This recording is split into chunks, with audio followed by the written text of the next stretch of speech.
a bit.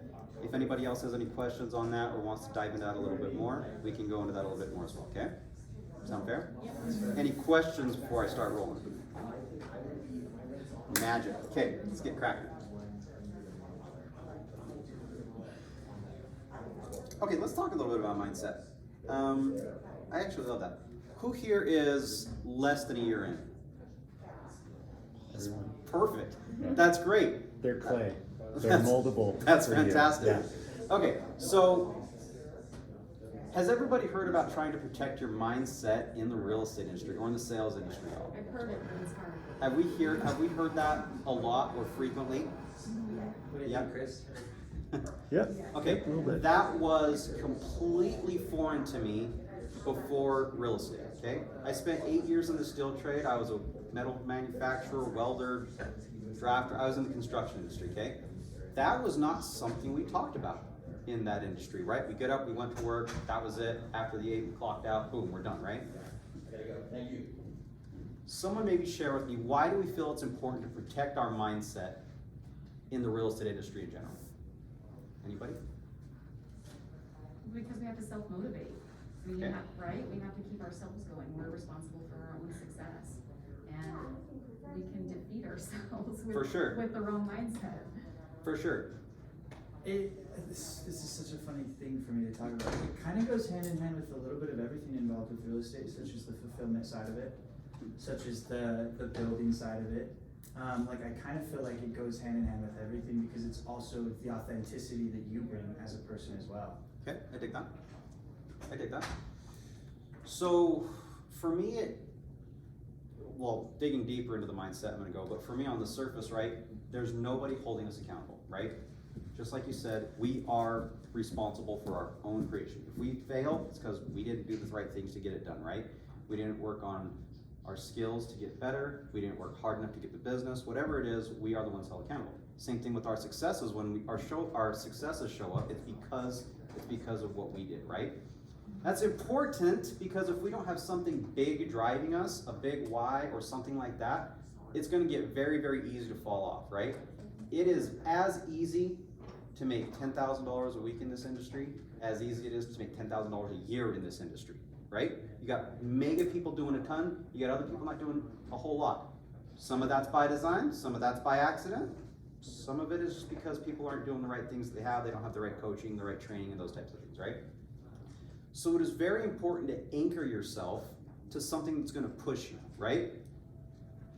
One of the reasons I asked how new everybody was in the industry is because in general, this is not all the time, but in general, one of the main motivators when we first get into this industry is money, right? Fair to say? Okay. Maybe we don't have a lot, we're trying to make a lot. Either way, there's normally about a 90-day sprint at the front end of us just even getting our license, and I would even say longer, right? The whole process building up to getting our license. Maybe we're still working a part-time gig or we're full-time or we're trying to fit it in. Either way, the point is that's a very difficult thing to manage, and it's easy to get motivation in the front end of this gig because we need money, right? We're making certain sacrifices in other parts in our life. We're saying no to something else to say yes to this, and this needs to either pay off or we need to find a different route, right? So in the front end, that gets really easy. And when you get your first check, right, let's do this thing, right? Those are big numbers. We have big margins. It feels good when we get those first checks, right? If we don't though, that gets a little tougher. And our motivation, our mindset starts to break down, okay? So we need to try to find something that anchors us and pushes us forward when things are good, because it's very easy to fall off a track when things are good. It's also very easy when things go bad for us to say, screw it, I'm out of here, right? So what is it that's gonna anchor you? It's a personal question for every single person, right? I knew at a very, very young age because I crave security, right? Everything about my being is about security, okay? That nails down to my family. Even before I had it, even before I had tiny little girls, right? I knew that security was gonna be my driving force. And so I had to put things in place from a career standpoint to make that happen. Great for me, right? Doesn't mean this can't change. I feel like that's evolved, right? For originally it was, okay, I've got to put things in place so my future family, and then my girls were born, I'm like, okay, now they're here, rock on, okay? These kids need money to live, right? That was my driving force at that point. I would still say that they pull me along the way, but it's for a very, very different reason now. I'm not trying to set them up for anything, right? I don't want to provide them this source of life for me. I want them to be able to not have to worry about money from the standpoint that they can then pursue what makes them happy. And if it's more money, knock yourself out, right? If it's a Greenpeace trip or teaching or whatever it is, right? That would be great for them to actually pursue some happiness without having to worry about this burden that is money. And fortunately, I feel like I can make that happen, right? That doesn't have to be the same story for you, right? Maybe you want to be this rock star person that everybody looks at and says, man, that person is freaking killer. I want to be them, and that's what tickles your pickle every day, right? I don't know, right? You got to find out what that is about you that's going to push you, because when times get good, that's what's going to push you to keep going and not let off the gas. When times get bad, that's what's going to push you to keep going, okay? That's why mindset is crucially important. Yeah, hit me. I love that, Ilario. I think a lot of times people put so much emphasis on what is my why, right? Like, is it security? Is it this other item? And I think sometimes we put so much pressure into that. One thing that can really help is understanding that your values can change. He gave a perfect example of that, right? Like, security is so important to him, but maybe he gets to a point where he is insecurity for this much time, and then he focuses on other areas that may be of greater value. The other thing is, have your value based, a lot of times we put it so far in the future. What do you value for the day? We talked about winning the day, right? Like, how do you define success in today, where you can look in the mirror at the end of the day and say, you know what, this other stuff went to something, but I accomplished these other things that are important to me. So, great point, Ilario. I'm gonna go to this next slide in a second, but a little bit more on mindset. Does everybody feel like it's really rah-rah in this industry too? What's that? Rah-rah? Yeah, let's go. Everybody's doing great, right? That was also very foreign to me, right? Like, where I came from, you did your job, cool, here's the paycheck. Have a good day. Right? That's what you get, right? We don't get to celebrate our successes. The concept of the celebration for successes didn't make any sense to me, right? And it wasn't until I realized that the successes come along so far and few between, kind of, right? That it feels good. You gotta smell those roses when they bloom, because how many somebody who knows their numbers? How many calls do we have to make to set an appointment? Anybody? I'm gonna say 30. Yeah. 30 calls to set an appointment. How many appointments to actually go on the appointment? Where they show up, you're saying? Yeah, where we actually show up. Probably like four. That was Yeah, four. 4 or 5. Or Yeah. one person to show up, you're saying? Yeah, like Okay, so set 4 appointments. Set 4 appointments, go on one, right? So our 120 calls, okay? We gotta punch the thing 120 times, okay? Just to go on an appointment, and that doesn't even mean we were gonna take it, right? That is tough. How long is it gonna take us to make 100 freaking calls, right?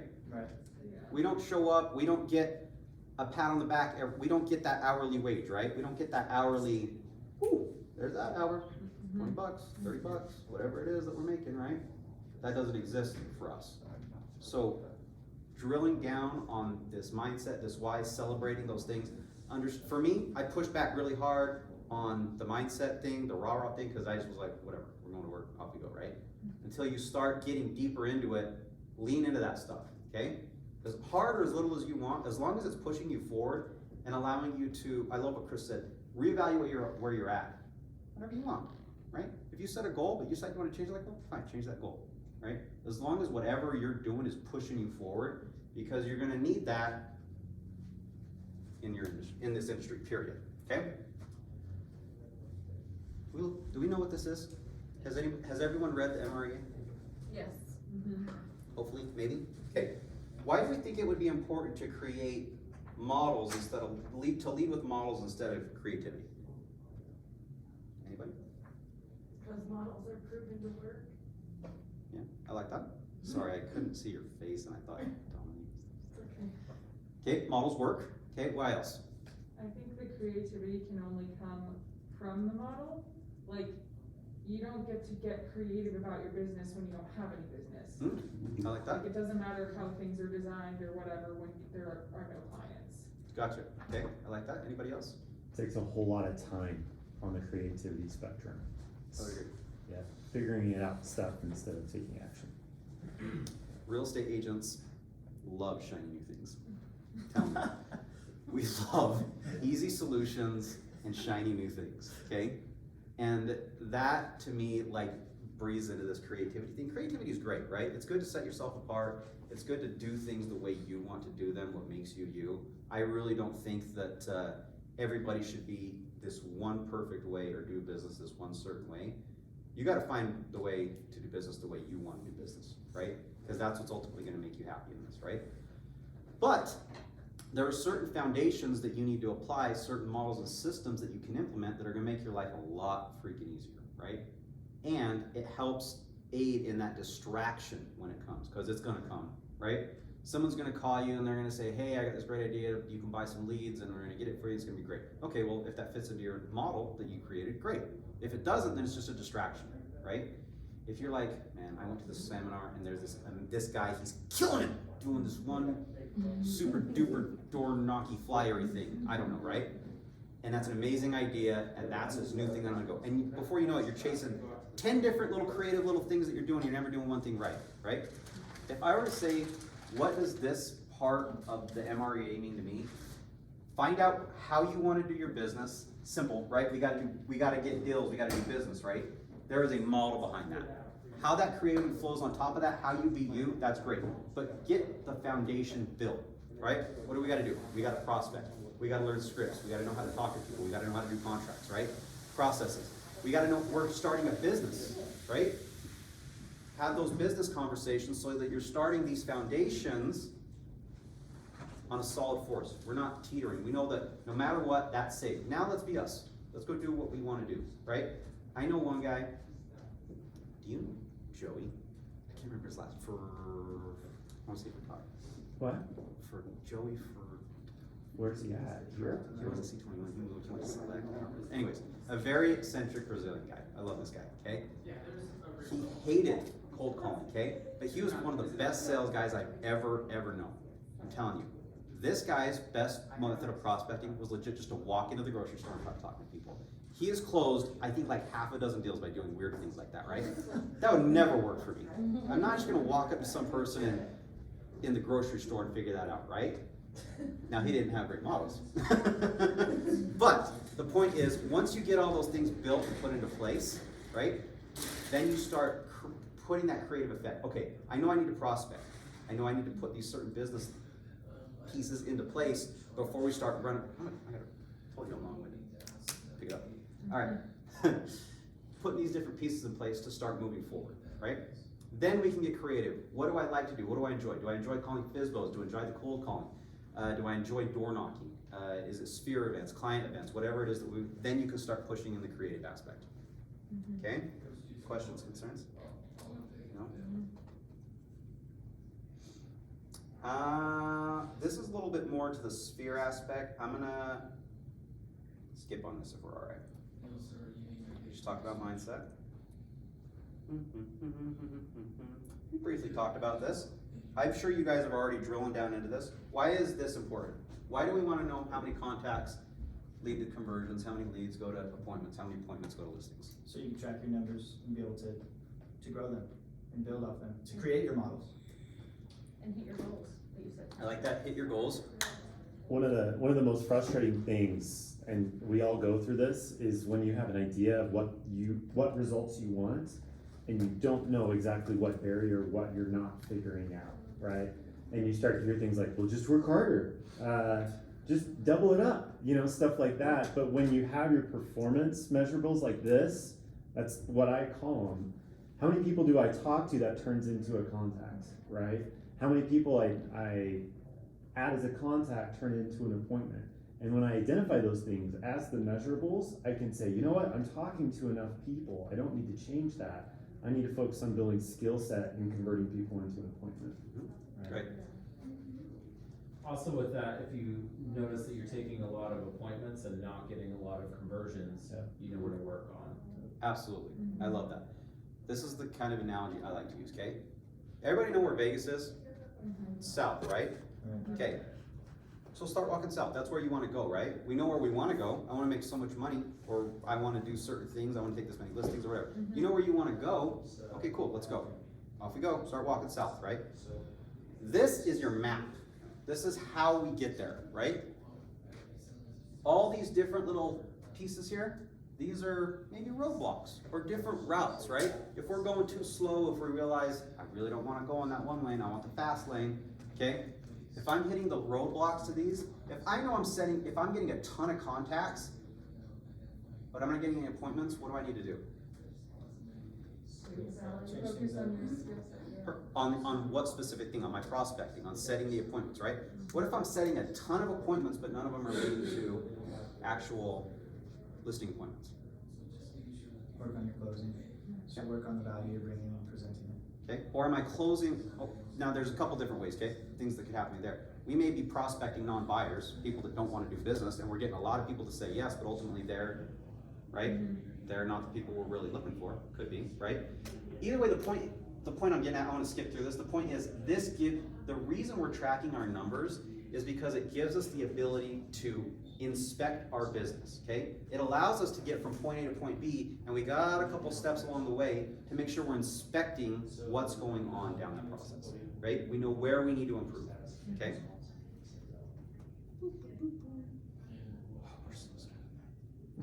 This is, that's some deep stuff right there. I will talk for too long on that. Oh, I love this. I just said this word. We don't want to sell non-buyers, right? If someone doesn't have the ability, I remember when I first got into the business, it was all about set appointments, prospect, set appointments, prospect, set appointments, right? I set 5 appointments in one day. I was like, oh yeah, baby. 5 appointments, let's do this thing, right? My mentor at that time, we canceled every single one of them. Now, that was 2013. People didn't have as much equity as they have right now. People just couldn't do that, right? So if at a certain point we're setting a ton of appointments but we're not going on them, I had to then inspect what was I prospecting at the time, right? Now at that time it was for sale by owners in like a notice of default type of thing, right? They didn't have a ton of equity. I didn't have the processes set up to really prospecting and leading into that thing, right? So I changed my prospecting focus, okay? But the point is, are these people willing, able, actually I didn't even read this. This just made me think of this. Hold please. Yeah, absolutely. Okay. We're not selling non-buyers. Okay, so the point is, are these people, as much as they're pre-qualifying me to hire them, I'm pre-qualifying them to work with them, okay? That is for. I remember there was this one prospect who was probably one of the most racist guys I've ever, and I didn't even know him, right? Called him up, immediately the most racist person I've ever heard on the phone. I was like, cool, I don't want to work with that guy. Whether you have to sell your home or not, that's not for me. Boom, hang up, off we go, next one, okay? At the same time, your time is valuable, right? You have to talk to a lot of people to get to your business point, to your listing appointments, right? That means if someone's either not able to get something done right now, not willing to do things or work with the processes that you're gonna set into place, they might not be the right fit. Now that doesn't mean we just squash it. If they're not ready right now, we're gonna place them into this guy, right? And we're gonna keep in contact with them, which is the hardest part of our job.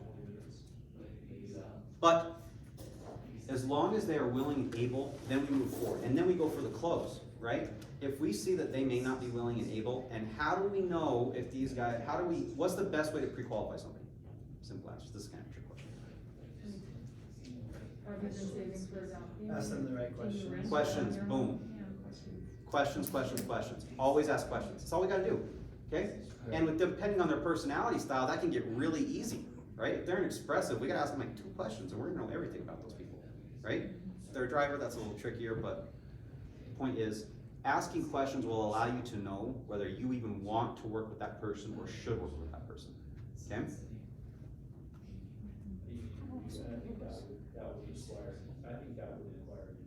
We just kind of talked about this, right? Okay, so first we're gonna prospect, we're gonna capture that lead, right? We're gonna connect with them. Are they willing, able? Are they ready to go right now? Right? Are we doing this thing in 90 days? If they are, great, let's close them, right? Just go for the appointment. If not, what are we gonna do to cultivate? What system do you have in place to add them to your database, right? Your database is your business, I promise you. You will not survive without it. Problem is, your database kind of takes a little bit of time to get going, right? So when we first start off, it's really, really easy to get distracted by not putting into your database because it doesn't feel immediate. We love those immediate sources of business when we first did. That's why I loved working with FISBOs when I was first doing this, right? Those guys were dicks. But man, they were ready right freaking now. That was great. Find a way to keep these people that aren't ready right now, but will know and remember you and build a relationship with them, okay? We talk about how are we gonna get listings, how are we gonna do business, it is gonna come from your sphere. Maybe not immediately, okay? But it's gonna come from that source of business, period. Can I ask a question? Yeah, I wanna ask you guys, what do you think, if we go back to that model real quick, Ilario, what do you guys think is, as a newer agent, of those 4 areas, the most important thing to focus on, and why? Cultivate. Connecting. I think cultivate. Why do you think cultivate? I think cultivate is because what I'm seeing in my business is the relationships that I already have and that I'm focusing on. If I'm able to cultivate with them, I'm able to essentially make them a piece of my business, as well as, I mean, everybody they know is their database as well. So it helps you to expand. Yeah, so it's such a tricky thing because as a new agent, we need that like you were saying, that, Yeah. oh man, I got paid. Yeah. So you need to have that, like, that connection with it, learn how to do it, and then be able to move on from there to more of the capturing. Cool. If So you have like a a- transaction, it's really hard. Awesome, so like a plan around the cultivation side, so Yeah. that's where you use systems and I was tools. gonna say capture. So I think, Sarah, did you say connect? Yeah. Why do you think connect? Because right now, personally, I'm still working on making sure that everyone that I know knows that I'm a real estate agent. So in order to cultivate them, I have to make sure that they know I have their information and that they're in my database first. Okay. And you said, I love this, we're hearing Yeah, that's different great. areas, so, I think it depends Yeah. on who.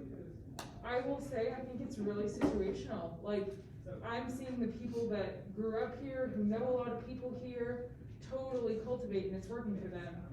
I know like 10 people here and they're all artists who can't pay their rent. I'm capturing people. Mhm. Like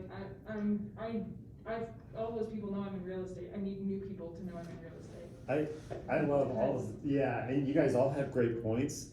For me personally, like starting out, I came from an industry where I would find people that could easily transition into buying a service or product that we had in our business model, easily. What was new to me is when I moved into real estate, understanding that 1 out of every 5 people won't say, yeah, I'm ready to sell, sounds good, thanks for coming by, right? Of course it sounds obvious, but I had to shift my thinking. I would absolutely love it, and I know it depends on where you are in your business, but I would challenge you to have the mindset. I wish that capture triangle was like 5 times bigger. Like, how big is your funnel or your vacuum to pull people through, and how efficient are we at connecting and moving them right into the cultivate side? So while they're all important, and if I capture everyone in the world and I never follow up, it doesn't really help me. But I'll just tell you in my own experience, like for the most part, usually it's a capture issue. You aren't having enough conversations and understanding that the ratio isn't maybe 20% like I came from. It's understanding that you have to say next, next, next, next, next, and immediately put them into a plan where ideally they follow up with you 6 months from now and they say, I'm sorry for not following up. Thanks for sending me the emails and texts. And you should be able to say, ideally, I have no idea who this person is, right? That's the situation I would say you want to create, but. I would actually, first of all, I completely agree with Chris. I would actually tell you that these are improvements in your models, in your skill set, Yeah. right? Do we need a little bit of a skill set here? Yeah, we do.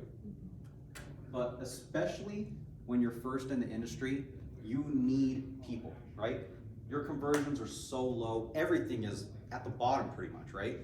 You need the most massive pool of people and contacts as possible, right? Honestly, it doesn't matter where you get them, right? You guys had mentioned cultivate. Okay, I had mentioned I'm going through my sphere. I'm still letting everybody know that I'm in industry. Honestly, to me, that's not connecting or cultivating. You're still capturing, right? Even if I'm still doing this right now. I'm still sifting through my entire database and trying to put them into ABCs, or my top 20, right? My top 20 is pretty solid, but the point is, people are constantly shifting in and out of that, right? Honestly, I don't think that's connecting or cultivating anymore. I'm still capturing that. I'm still capturing as to what buyer pool or what listing or seller pool I'm focusing on, right? The number one thing you should do right now is capture. It doesn't matter, right?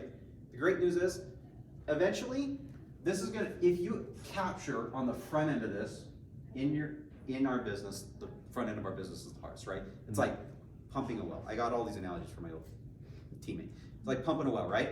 You're pumping this well, and no water's coming out, and you're trying so hard and nothing, and then all of a sudden water's gonna start flowing. And then it really doesn't take that much effort to keep this water flowing coming out of the ground, right? And it just goes, and it's like, cool, nice and easy. But it was really hard on the front end. And just like that, if we ever stop letting the water flow or taking our foot off the gas, we gotta prime the pump all over again. And we gotta go over and over and over. And that's the rough cycle in our industry, right? It's a lot easier when you have a really, really, really big buyer pool to get from, right? Are we buying leads? Are we prospecting them? Door knocking? Whatever it is, get those people to recognize you and then drive them crazy, right? You will get more people saying yes to you than telling you to go fly a kite. Well, I said that the wrong way. They're really good at fly a kite. You will get, people are gonna, I'm trying to say this, I said this to you. Remember when you were asking me about your command stuff? Yeah. And I was like, you're gonna lose less business by bugging the heck out of people than bugging people too much, Sure. right? That's the point I'm trying to get at. Once you get them, drive them nuts. You got nothing else better to do, right? You got nothing else better to do other than dedicate specific times to cultivate, and here's the other thing, okay? Dedicate specific times in your day to do each one of these, right? If we only have like 5 people to try to connect and cultivate with, that's okay, okay? Set 30 minutes aside or an hour, or if you're me and you're really long-winded, like 2 hours aside to connect with these people, because once you get them on the phone, you're not gonna shut up, right? Then the rest of the day, you got nothing better. If you aren't going on appointments, negotiating deals, or writing contracts, you got nothing better to do. Capture. That's the first thing that's the only thing you should be focusing on at that point, right? Questions? Nobody said yes? We just talked about this? Words of wisdom? Closing, we're gonna talk about closing in a second.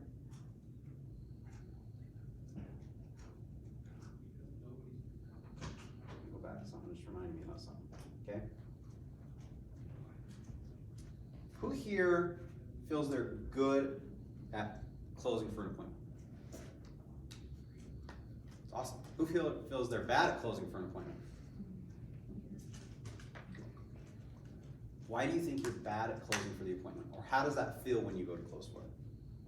I don't know, a lot of times it seems like they're kind of far away from the process, like a few months away. Could be. I don't know, I need to start asking more, I think. Asking for like the contract or. Okay. Let me share with you why I was so afraid to close. I was afraid they were gonna tell me no. And I also felt like the scripts that were being taught to me were very, very, very foreign. Does anybody else feel that way? I'm saying things that don't feel like our mind might say, maybe, okay? That was my biggest obstacle to closing, okay?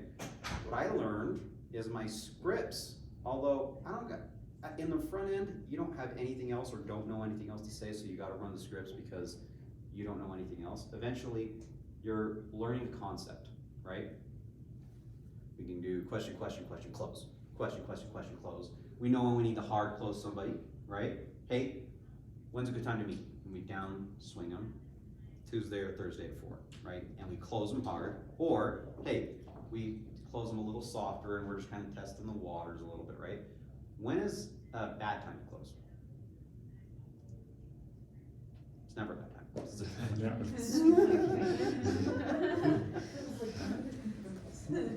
Just like I shared before, okay? You're gonna lose a lot less people by closing too much than by not closing not enough, okay? you'll find that you can be so repetitive in so many things and nobody will ever catch on in the conversation. Oftentimes I felt I was saying the same thing over and over again. If I were you, I'd feel the same way. If I were you, I'd feel the same way. If I were you, I'd feel the same way. I thought they gotta be sick of me saying that thing, right? Nope, they never even caught on to it, right? So closing should be no different. They're gonna tell you no. It's reactionary for them to say no, right? If some random person walked up and said, hey, you wanna go get a cup of coffee? I'm like, yeah, that's weird, nope, right? What if we started having a little bit more deeper conversation and you're like, this sounds like a really awesome cup of coffee this guy's talking about. Maybe I'll consider going to coffee, right? It's okay to close multiple times in the deal. They're not gonna care. They don't care if they tell you no a couple times. And sometimes they get grumpy, sometimes they hit up, and that's okay, right? But we move on to the next person, okay? Nah, I don't know where I was going with that, but. I like it. I'm gonna add one thing. Yeah, hit me. There are multiple people that are gonna approach you if they haven't already, like lenders, title to work with you, warranty companies, like in any side of things, right? Even if you have if someone's door knocking and selling pest control, right? I think one of the biggest areas in which you can see confidence or a lack of confidence in someone is in the close. If I don't have confidence, of course it's going to be very difficult for me to ask for the business. One, I don't know if I can help them out. I don't know if they're going to say yes, and I may not see the value in what I'm providing.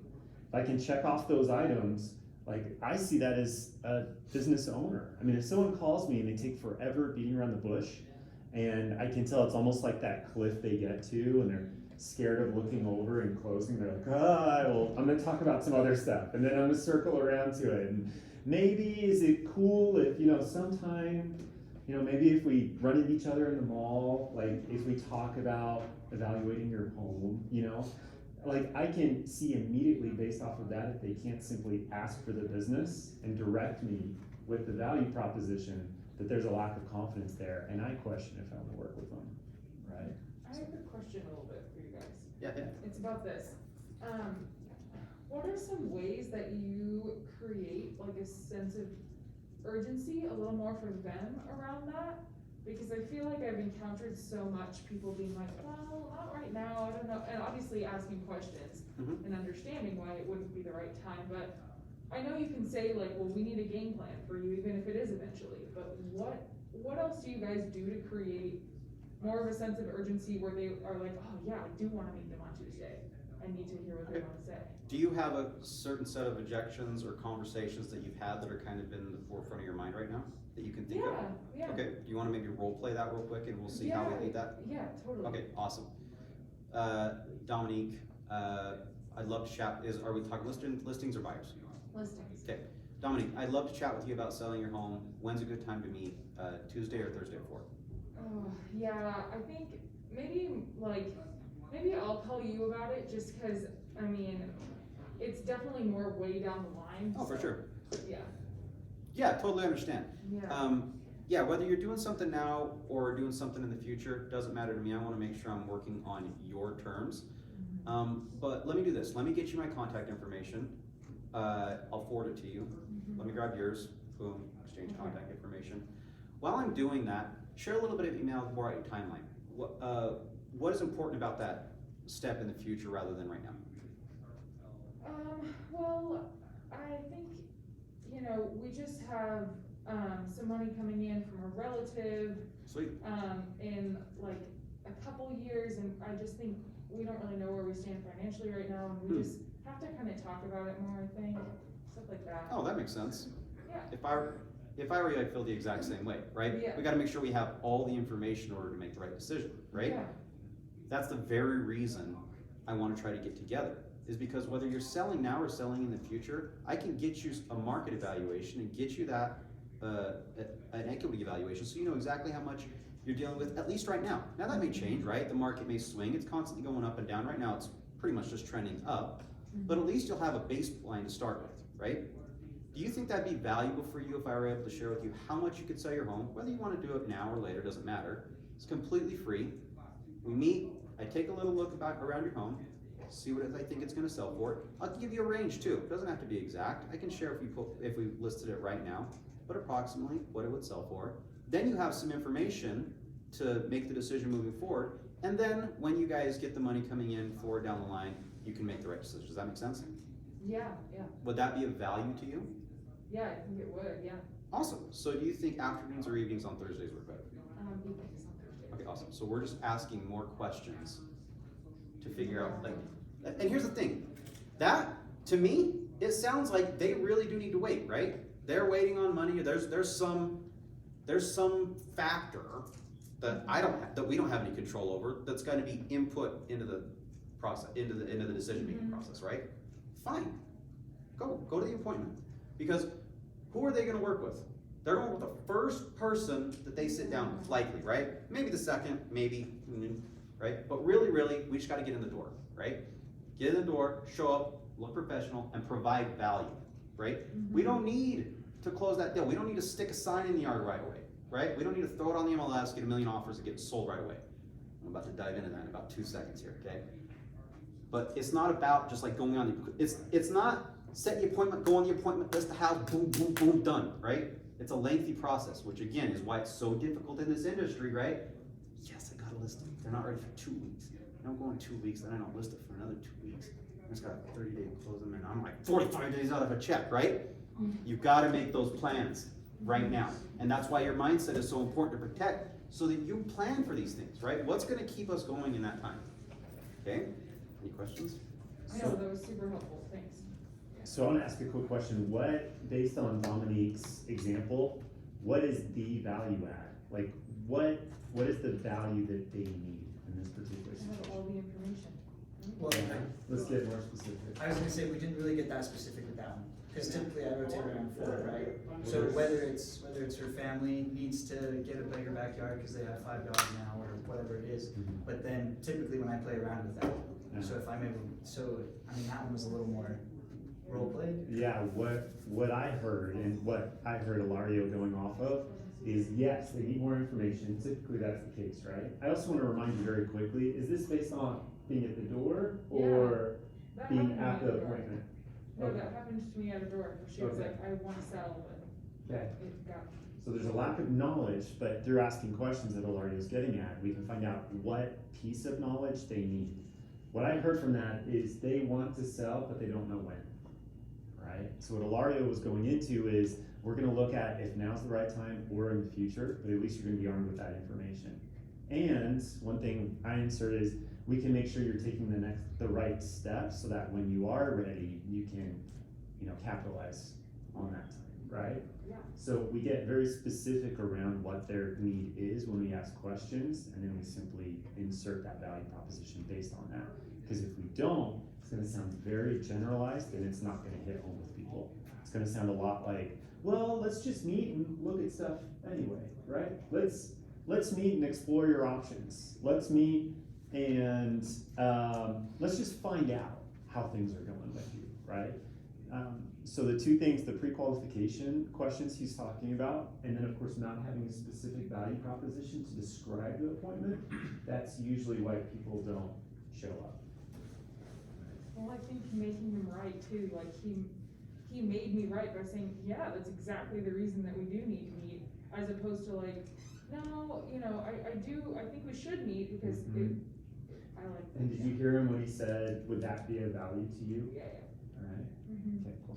The more often we can get them to say yes to things we want to say yes to, the better. Oftentimes when we want them to say no to things too, like listing too high, right? Getting them to verbalize it is incredibly powerful, okay? Also, when people sign things, they feel really obligated to just work with you.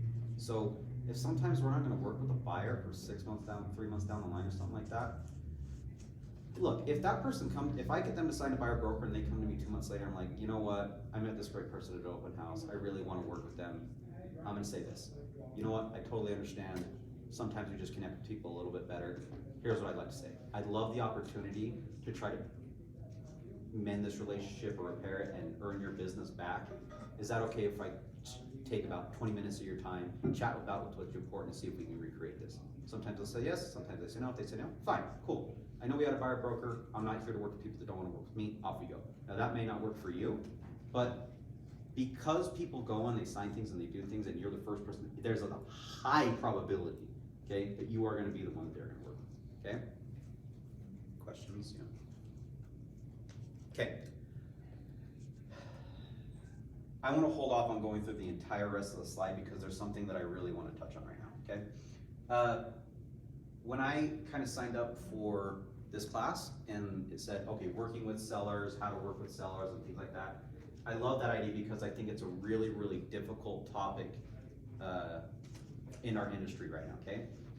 And I think it's the most important topic, well, second most important topic, next to prospecting, for new agents to talk about, okay? And that is working with sellers, or getting listings, or how listings are beneficial, okay? We all know that, or at least we're told listings are king, we all want listings. Why do we want listings? What is the great thing about listings? You're in control. What are we in control of? The market. The transaction. The way I look at it is you're building inventory for yourself. So you're building kind of like opportunities for yourself that you don't have to put as much time towards.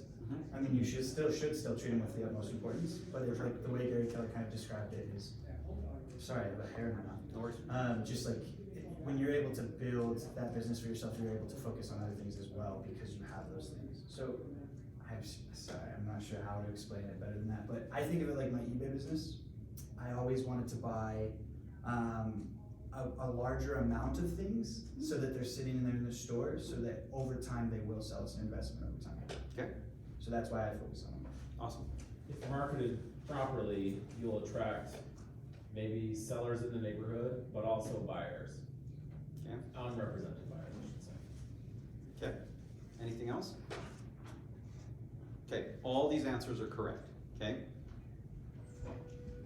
The one that I like the most is listings. I again stole this from somebody else, but I'm gonna say it anyway.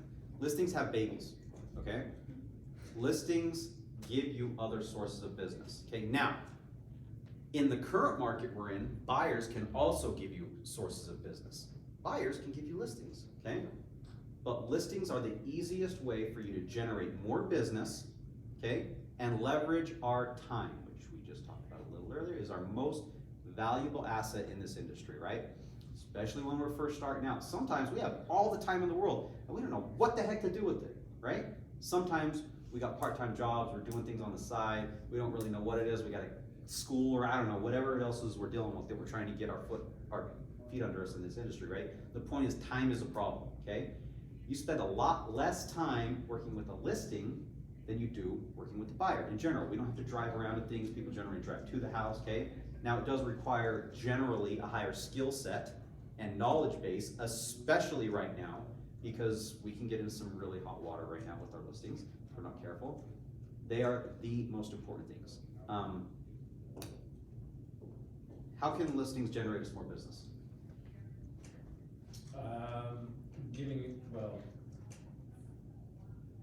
From the very basics, giving you an excuse to knock the neighborhood and say, hey, I'm listing this house, you know. Awesome. So neighborhood awareness. Yeah. We can farm the area that our listings around. Yeah. Okay. Holding an open house. Okay. Open houses. Same with that. Anything else? Your signs out front. Sticks in the ground. I love it. I used to love salt kinds or sign calls. What else? What else could we do with the listing? The seller might be buying another house. Great. 2 deals in one. From my listing I had a lot of people actually reaching out to me through social media when I was able to market it. Fantastic. Marketing opportunities. Yeah. Okay. Awesome. I have a question.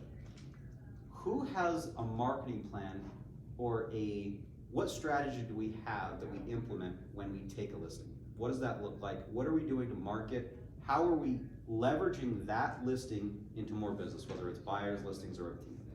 Who knows what that looks like in their business? Okay, let's, I wanna hear everybody's. What do I do? We for a sign listing? the listing agreement, now what? Schedule photos. Once the photos are up, now that the law has changed, I always mail the open house flyer on a Monday, Beautiful. list on a Wednesday, with no showings until the weekend, so that way everybody can come to it. Door knock on that Wednesday, letting people know that this house just came on the market. Okay. Pick the rest of them up Thursday if we didn't hit all the doors we wanted to. Great. And that also gets you you know, gets everybody to know that you're a listing agent in that area. Beautiful. So, Awesome. I love that. What's your process? I like what Dustin said, and then as well as that, I make sure it's on both MLSs, so Washington County as well as Wasatch Front, and from there, I also make sure it's on as much social media as I can. So I go to like Utah yard sale, Utah home rentals, all of those, what they allow for me to do, Perfect. and then reach out to other agents in the Awesome. Texas office. Does anybody else do that? Have any different processes or things that they would do with their listing? I feel like just marking it within your brokerage too. Mhm. It might not help you bring more sellers because there's other agents, but buyers, and then buyers do know other people too. Mhm. Gotcha. So additional marketing. to add to that too, when you do a deal with someone in your brokerage, like that you have to see at team meeting, Mhm.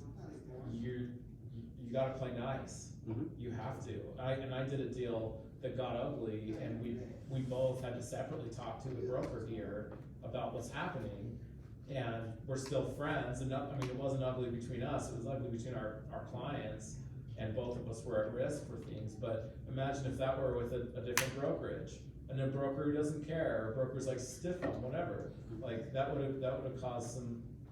And you're going to do deals with these people again, doesn't matter, and it's usually the ones you don't like, you're gonna deal with them again.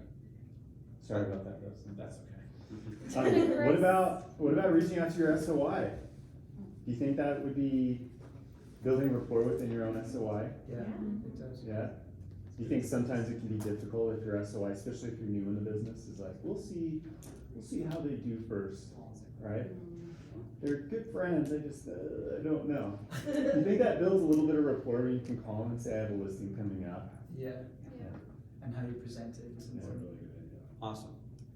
None of these are wrong answers. The only thing I would add to that is it's not just before that listing. Once it hits, once it goes pending, we can door knock again when it goes pending. We can send out additional flyers when it's pending. Once it's sold, we can do the exact same thing all over again. Run Facebook ads when it's active, pending, and when it's closed, right? We can do all those things, and all that, man, it is rare if that doesn't at least generate you a couple leads if you put in all that extra work, right? So those listings are gonna have babies, okay? Chris hit on probably one of the biggest things. Is it gonna get you right now business? No. Share it with your sphere, right? Anytime you do business, share it with your sphere. One of the frustrations I had as a new agent that I wish I knew back then that I know now, I ain't got any freaking business, right? I don't have any freaking listings. Well, now what do, right? Guess what? You're in a brokerage and we have lots of listings, right? Get permission from that agent. Hey, I'd like to advertise your listing on Facebook. Boom. More often than not, people say, yeah, knock yourself out. Go do it, right? Make sure you do it with respect.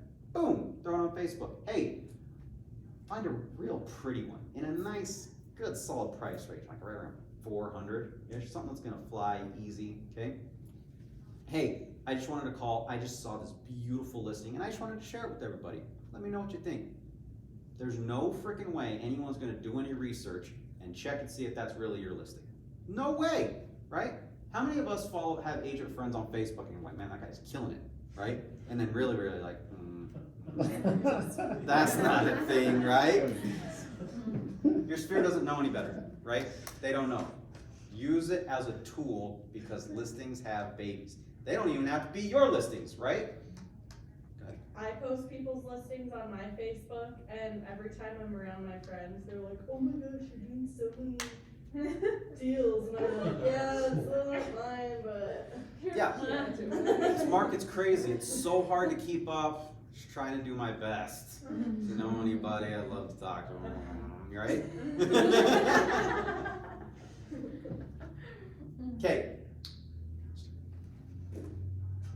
Okay, sorry, there's so much. Okay, now, I'm gonna dive into this conversation so much more. That's okay. How can buyers get us more business? How can buyers have babies right now? They'll know people, and then they're gonna buy a house, and then if they're first time home buyers, they'll eventually sell their house, and then buy another house. Okay, I like it. So, referrals from those buyers, right? Asking them for referrals. How many of us are asking for referrals from our current clients? I love it. That's Okay. like When are we asking for those referrals? Have you built that into your system? I think I have to an extent. Okay. So I usually talk to them at the buyer's consult. We connect there, and if you usually Gabe will even bring up, oh well, my cousin is looking, and I'm like, well, I'm happy to help. Let's have a conversation.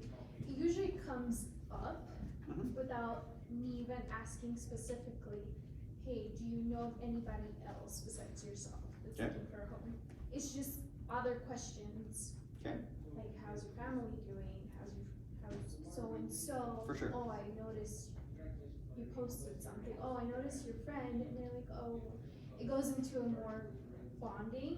And if I don't, then I will ask if you know of anybody that I could help as well. Awesome. I haven't had to ask. I'm gonna, cause that's like the perfect example I wanted for that. But Chris? Very quickly, one thing that bothered me, even if I was asking at the right point of the transaction, usually if they get their keys, when they find the property and goes under contract, high points of emotion is usually when you want to ask. However, I was they know so many individuals in some cases that personality, aren't in constant contact with everyone and know someone that's thinking about it. So my thought was, how can I bring everyone together and get them to bring their entire sphere? And that is in housewarming parties. So now that hopefully, knock on wood, we're through vaccinations and everything and people may be getting together again, one thing that was super successful for me is rather than just getting that typical basket or orchid, as a congratulatory thing when they close, I said, hey, working with you guys has been an absolute blast. I consider you friends, not simply clients. As just congratulations to you closing. I know when I asked you a question before about eventually having people over and when the party is, I'd like to help pay for the food. And the amazing thing for me is if I just pay, I didn't have to do everything, but if I pay for the burgers and the brats, I can tell you that homeowner, when they have their grill and they're flipping those, they're thinking about the food I provided. And I'm telling you, 95+% of the time, they would all stop at some point when everyone had their food and they'd say, I just want to thank Chris for helping out with this. He's the best realtor, you should talk to him. And even leading up to it, and I'll talk to you more about it later, but leading up to it, I just said, hey, all I need to know is I need a final count a week and a half beforehand. And that put them on notice to hurry and invite as many people as they could. So, I love it. Yeah. You guys just nailed what I was getting on, right? When do we ask for those referrals from current clients? This is buyers or sellers or anybody. High points on emotion, right? Whenever we get a yes from them, right? They came to the appointment, they signed the contract, yes, we're riding high point of emotion. Awesome, and we're not trying to push and close them. We're just throwing a little reminder in their ear. I'm super excited to work with you guys. If you know anybody else that's looking to buy or sell real estate, I'd love to chat with them. Thanks so much. That's it. That's all we got to say. We don't got a hard sell. Hey, who do you know that wants to buy or sell right now? You don't need to push them hard at that point. We're just on these little bits, right?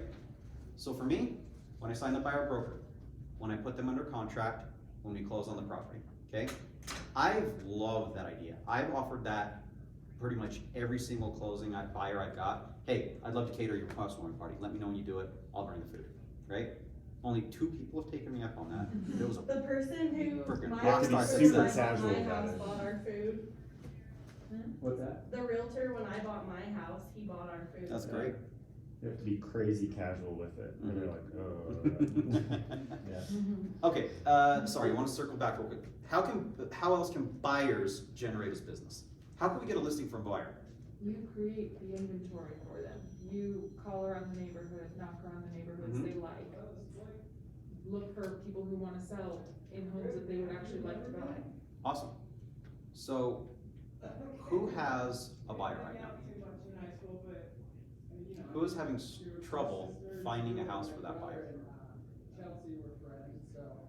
I mean, I could say we all are. We all are, right? Do we know where that buyer wants to live? Yes. Right? Do you think you look like a freaking rock star if you went to your buyer and say, hey, I found this off-market property, they're not on the market, they're thinking about selling, it might be a little bit of a slow process, but if you want to come and take a look at this property with me, I think it might work for you. You do look like a rock star. Do you look like a freaking rock star? Okay? Now the odds of them actually wanting to buy that house, probably not very high, right? Well, with as much inventory as there's right now, it might not work, it might work, right? Okay, so when that doesn't happen, and you know, I'm sorry that didn't work, I'll keep trying, right? Well, guess what we just found out? We just found out that seller now wants to sell their freaking house. And who was first into that doorway now? Who was the first person there? You. Right? Brought a buyer. And who just brought them a freaking buyer? Right? Holy crap, look at that value proposition, right? Buyer, now that wasn't always the case, right? When there's a ton of listings, that sounds like brain damage to try to do this, right? When there is such limited inventory right now, it's an amazing idea. If you have a buyer, you know, a specific area, get really, really specific. If they have a school district they want to live in. I got a guy that wants a specific street. He wants one street, right? That's great. I'm gonna go drill the hell out of that area, right? Where do we know, right? That is how we create business. Every person that you're working with or going to work with is a business opportunity, right? And all that stems from a relationship with them, right? Whether we're, oh, I wish that little triangle thing was up. Whether we just start it and we're gonna keep moving it down the line, whether we just connected, cultivating, or we closed them, there was a relationship in all of that, okay? You just have to figure out where can you insert yourself and provide value, right? Here's the key thing. You need to provide value. Everyone thinks that, well, homes sell themselves right now. We don't need a realtor, right?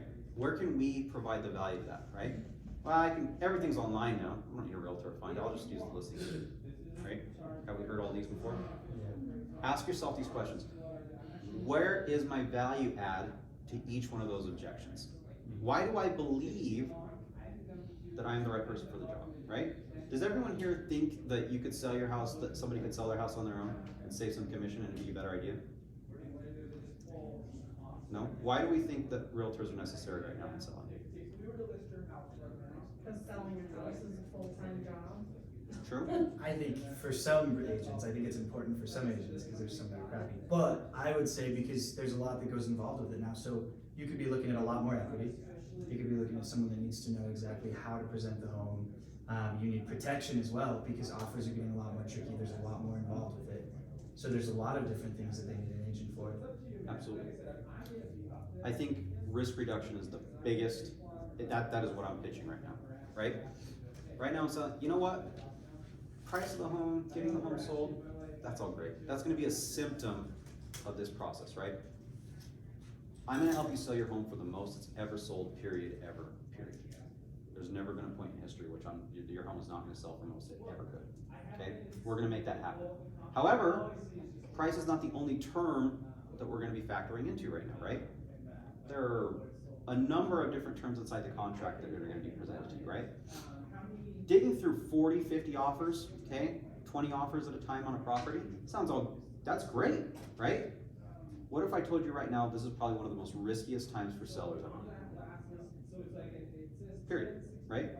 The tiny little addendum that got sent out a month or two ago about, how long? About a month ago about the appraisal difference, right?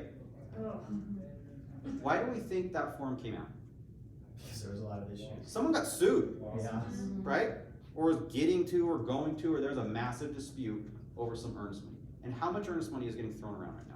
Tons. A lot. Right? I used to write, I remember, I wrote a contract with a $250 earnest money deposit.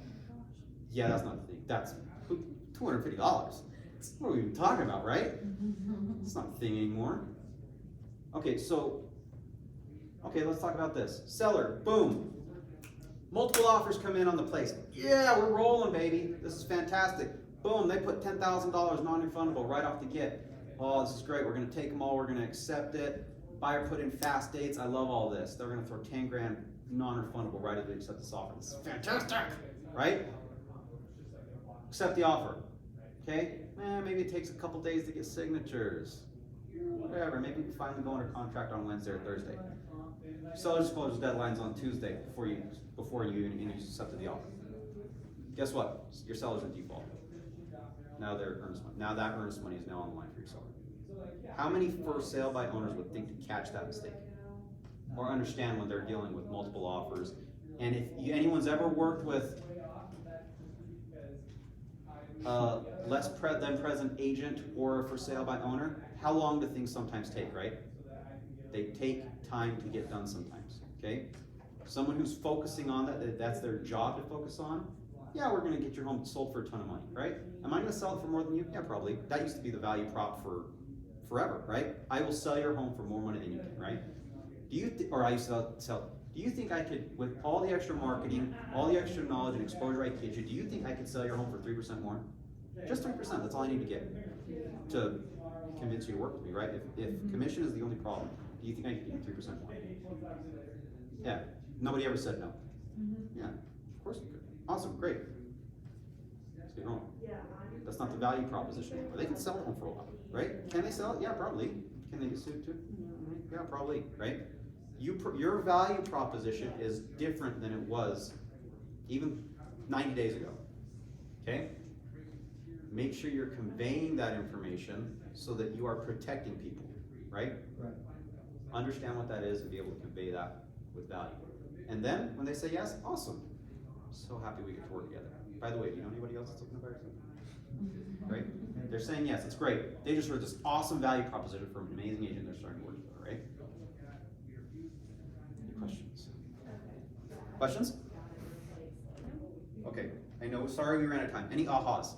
What do we take away from it? Anything? There's a ton. Yeah. Sorry, no, I'm Wait a long-winded. minute. Sorry about that. No, don't be sorry. I think as new agents, we get the kind of commission breath where we miss out on a lot of opportunity that is there. So it's a nice aha just because there's a lot of opportunities to market and a lot of other opportunities to create more business for us. But like I said, we're so eager to close that we missed, I mean, at least for me, I've missed out on a few of those opportunities real estate just because I was eager to get things moving. Okay, I'm gonna touch on that real quick, okay, because I love that. When it comes to being eager to close, especially with a new agent, as soon as we take a listen, we wanna put the stick in the ground, get it rolling, get that check coming, right? Just to reiterate, don't waste that opportunity. I'm helping my brother right now sell his townhome, right? They wanted to list immediately. Nope, it's ready to go. Okay, we'll have the photographer out on Friday. Be about a week and a half by the time all the flyers get ready to go, and then a week and a half. What do we wait a week and a half for? We're ready right now. Now he's my brother, so I can tell him to shut up. Right? There's a process in place, right? Now that greatly benefited them too, right? This isn't just like we're just using this for our own selfish needs to generate business, right? Right. That massive marketing push is gonna generate all that other stuff. Because we know when 40 offers come in, really only like 5 of those are any good. You know what I mean? Really. So it looks worse than it really is, but sifting through all that stuff is a value. We still want that extra exposure. The point is, don't be in such a rush to push that forward, right? Still close them, right? Get the business, right? But you don't need to move that fast. Just slow everything down, right? Slow it down. The buyers, slow them down, right? Slow them down. Learn what they want. Buyers don't know what they want. Promise you. Whatever wish list they sit down and they write down on their little piece of paper when they come into their buyer app, that's not what they're gonna get, right? Might be more, might be less, might be in a completely different area, right? They may really need a 3-car garage. They may not, maybe they're fine with a carport. They want a sweet house with a carport and then they'll close those walls in later, right? It's always gonna change. Slow down through that process because you will be able to use those opportunities to live yourself in more business. Can I add to that? Yeah. So you guys have looked through the MLS and you've seen photos that look like they've been, some of them are portraits, some of them are landscape, and they're taken with a phone, and then you'll see a home that's 2 days on the market and the price increased 10 grand, right? It's just as amateur, or there's no comments, or they're spelled, no spell check, and then you come across it later, and then now they have photos, or now something's changed, and you're like, what the hell are you doing? Especially in this market, like you weren't ready for this. And then they look like idiots, right? Pushing it, you're trying to rush it. Exactly. Okay.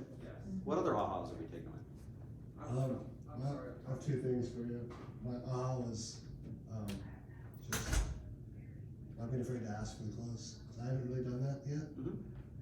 If they said like, yeah, we're 10 months away, I would say, okay, I'll reach out with more marketing material or like update you on the market. But I would never like, ask for the signature anywhere. Which is probably not doing that maybe. And here's the other thing. We don't always have to just close them to the sale, right? If someone's 10 months down the line, okay, they may not wanna sign a listing agreement 10 months ahead of time, right? But at least get your foot in the door, get to that appointment, right? Be able to get yourself to a point where you're giving yourself a fighting chance. That doesn't help them without, when you're on the phone, closing for the appointment, pre-qualifying them, right? Making sure this is something we want to go on, and then go on it. There's multiple closes inside the transaction. Yeah, Okay. definitely, and going back to the questions, find out why 10 months. Yeah. That's like the first step, and then from there, I can tell you if they're thinking about real estate, it's most likely, more often than not gonna be 10 months. Yeah, 100%. Like, So- if they're thinking about it, they're gonna see a home, they're gonna be like, can we do this now? Just in that role play with Dominique, them getting some sort of money, yeah, that might be a factor, but it's already at the forefront of their mind right now, right? With the way rates are, depending on what they're trying to accomplish, first thing I'm gonna say is, well, if we move things, strategize a little differently, why wouldn't we do it right now? If we could do that right now and get you where you want to be, would you guys find that useful? Just throwing a little bit of questions in there, right? A little bit of doubt in their original plan to speed things up. And I'm not trying to push them to do anything that they don't want to do, right? Or that I think would be a bad idea, right? Maybe it is a really good, we should definitely wait for that. That is a good freaking plan, right? Maybe that's the right thing. But they can't do that without the advice, okay? Awesome. You said you had another? I guess was, when you do your marketing for your listings, what's a good budget to follow for that? It's whatever you can afford. Okay. That's your budget, right? You wanna spend $1,000 a listing, knock yourself out, right? You wanna spend $50 a listing, you gotta fit what works with you, right? We can't over leverage ourselves, especially at the front end of our career, cause you're gonna poof out real quick, right? Yeah. If you need to I print my own stuff still, right? Mostly because I'm cheap, but, right? Print my own stuff, print my own flyers, everything, right? Somebody else designs them for me because I don't know how to do that, that's not a thing I want, right? Go, make it pretty, good, okay, give it to me, I'll handle it from there, right? Mail my own stuff. Not, we got people out there that'll, you know what? This is what I need, here's all the information, make me a flyer, mail it out, here's the list of addresses, bye-bye, right? You decide what that is, right? There are as many free options as there are expensive options. My advice with that, don't get caught up in trying to make some super duper amazing thing. Put some basics in place, and just start anything, right? Just get anything. If it's door knocking it's free, right? Yeah. Print off some MLS sheets, go door knock that area, great. If that's all you did, that was the one thing you did to add to your marketing on that one time, great. That's all it needs to be. It's whatever you're capable of doing and how hard you want to push to that time, right? Set a budget. I can afford this, and if it doesn't go anywhere, fine. Give that a shot. It's gonna be trial and error. And I can tell you that for sure. But track it. The mailers work that time. The door knocking really worked that time. The combination of the door knocking and things worked that time. Switch it up, right? How many listings are you gonna try to take this year, right? If someone's got a goal of 30 deals and half of those are gonna be listings, cool, you get 15 opportunities to figure it out, right? It doesn't have to be the same every time as long as you're doing something, okay? Anything else? I think for me, risk reduction, we talked about that was a big one, because we have all been talking about our value propositions a lot lately.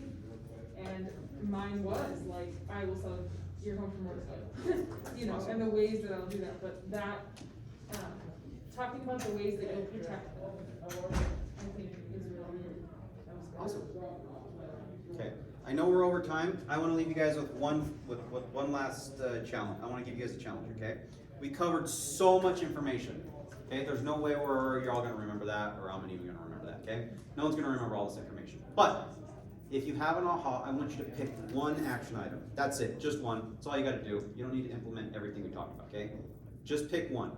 One thing that we talked about today that is gonna get you new business. Or how can I use my existing business to get new business, that's fine. Just pick one. That's all you gotta freaking do. One action item, and go do it.